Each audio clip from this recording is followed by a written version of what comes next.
Assalamualaikum warahmatullahi wabarakatuh. Selamat malam ya baik ya teman-teman. Di video kami kali ini kami akan membahas tentang makalah pencarian rute terpendek dari mata kuliah kecerdasan kehidupan untuk memenuhi ujian tengah semester kami. Perkenalkan, saya Rizal Baling dengan NIM 21120187.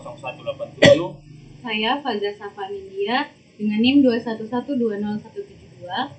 Saya Francisco Raluan Riu, NIM 21120173. Saya Muhammad Syahrul Ramadan AS Dapubeang dengan NIM 21120147.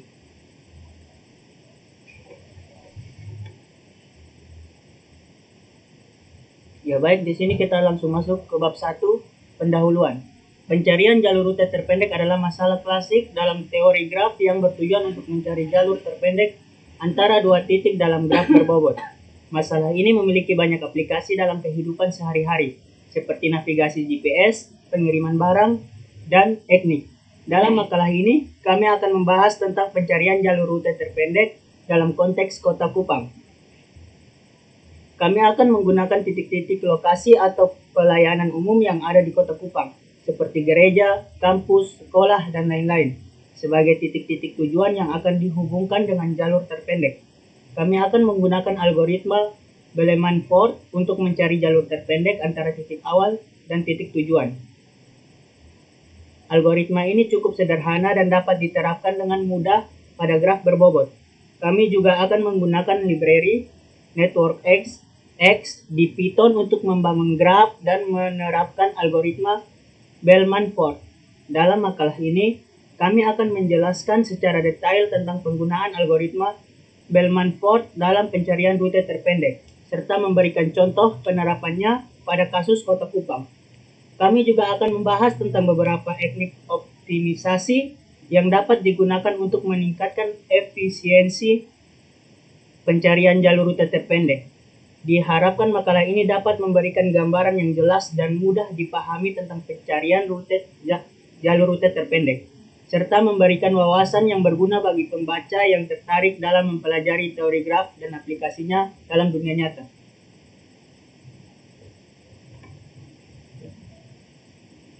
Di bagian permasalahan, Kota Kupang memiliki 10 titik tujuan yang ingin dihubungkan dengan jalur terpendek.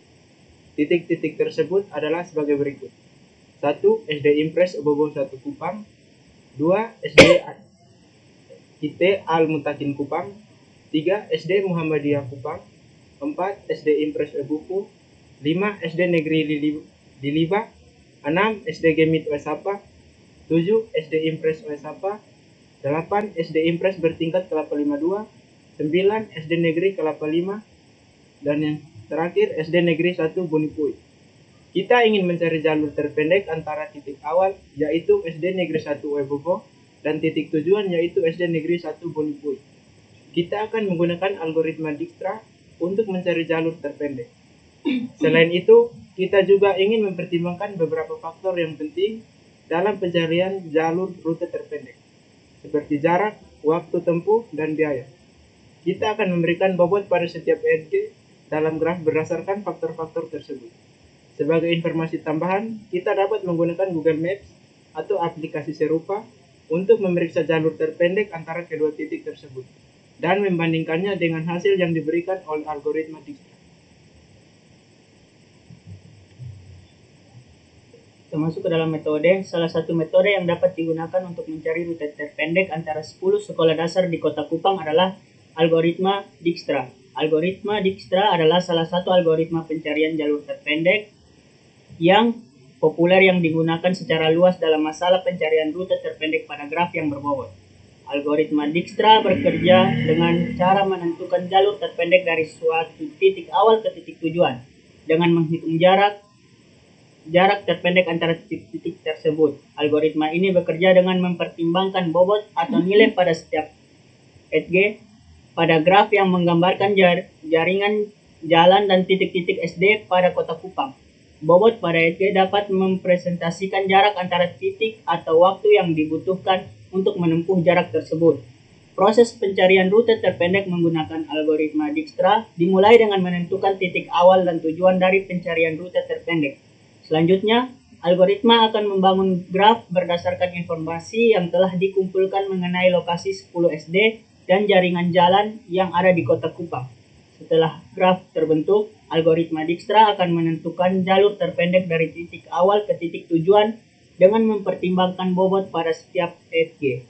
Jalur terpendek ini akan disimpan dalam sebuah struktur data yang biasanya berupa array atau linked list. Hasil akhir dari algoritma ini adalah rute terpendek yang terdiri dari serangkaian titik-titik yang harus dilewati untuk mencapai tujuan.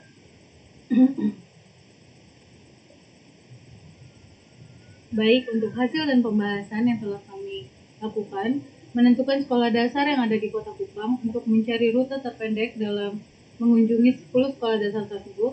Langkah pertama yang dilakukan dalam penelitian ini adalah menentukan titik awal dan titik akhir antar SD. Selain itu, tentukan node atau titik lainnya yang akan dilalui oleh titik awal ke titik akhir yang dijadikan dasar perhitungan rute seperti dalam tabel berikut.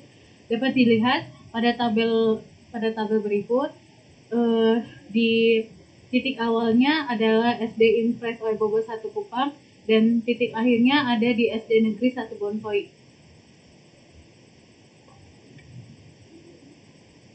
Baik, ini adalah jarak yang telah kami dapatkan dari Google Maps, yaitu jarak SD Impres Oebobo 1 Kupang dan SD IT Al Mutakin, dia sepanjang 1,7 km.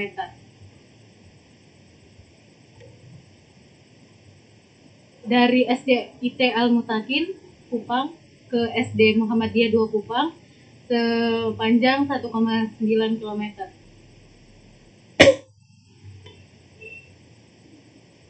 Dari SD Muhammadiyah Kupang ke SD Impres Oebobo sejauh 750 meter atau 750 meter atau 0,75 km. Untuk SD Impres Oebobo ke SD Negeri Impres Liliba sejauh 3,5 km. Dari SD Negeri Impres Liliba ke SD Gemit Oesapa sejauh 3,4 km. Dari SD Gemit Oesapa ke SD Impres Oesapa sejauh 1,6 km.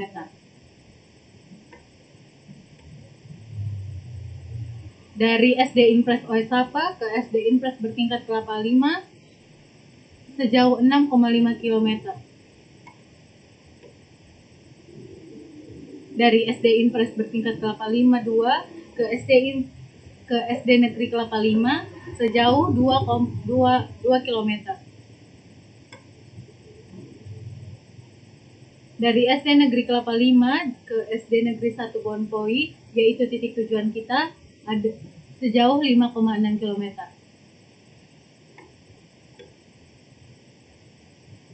Baik, ini adalah rangkuman node-node yang telah kami dapatkan dari Google Maps tadi. Kami buatkan dalam bentuk tabel. Selanjutnya,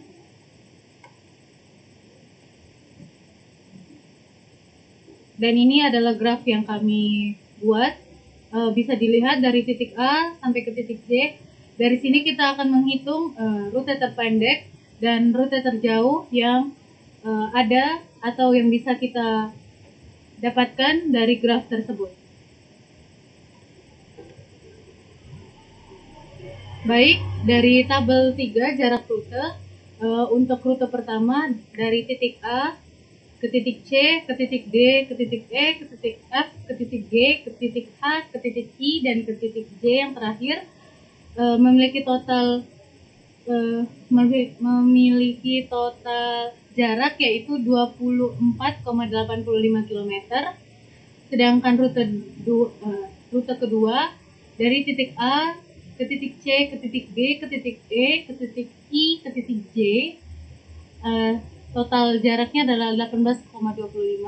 Sedangkan di rute ketiga dari titik A ke titik C, ke titik D, ke titik E, ke titik F, ke titik H, ke titik I, ke titik J, total jaraknya adalah 18,35. Dari sini kita dapat melihat Jika jarak yang rute terpendek adalah di rute kedua, yaitu dari titik A ke titik C, ke titik D, ke titik E, ke titik I, dan ke titik C. Total jarak yang ditempuh adalah 18,25.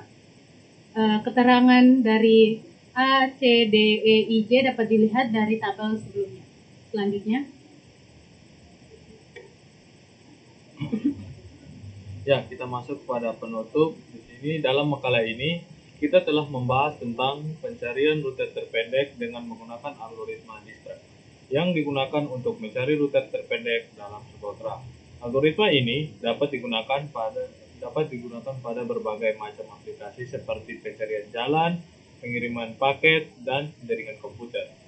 Dalam menjalankan algoritma Dijkstra, terdapat beberapa tahapan yang harus dilakukan seperti memilih simpul awal, mencari jarak awal ke simpul-simpul lain, memilih simpul dengan jarak terpendek sebagai simpul saat ini, dan memperbarui jarak simpul-simpul tetangga.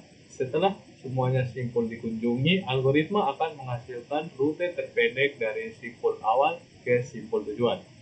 Meskipun algoritma Dijkstra dapat memberikan solusi yang akurat, namun terdapat kekurangan, yaitu membutuhkan waktu yang cukup lama dan memori yang besar pada graf yang sangat besar.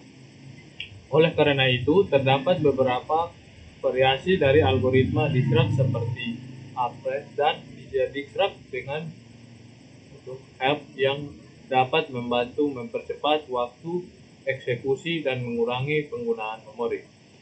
Dalam kesimpulannya, algoritma Dijkstra merupakan salah satu algoritma yang penting dalam teori graf yang dapat digunakan untuk mencari rute terpendek. Dengan memahami algoritma Dijkstra, kita dapat memahami konsep teori graf dan mengaplikasikannya ke dalam berbagai macam aplikasi di kehidupan sehari-hari.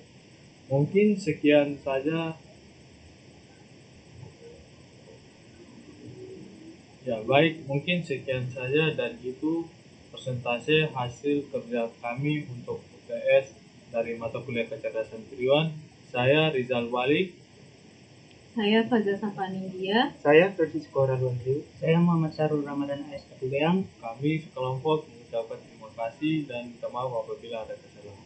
Sekian dari kami, terima kasih. Assalamualaikum warahmatullahi wabarakatuh. Selamat malam.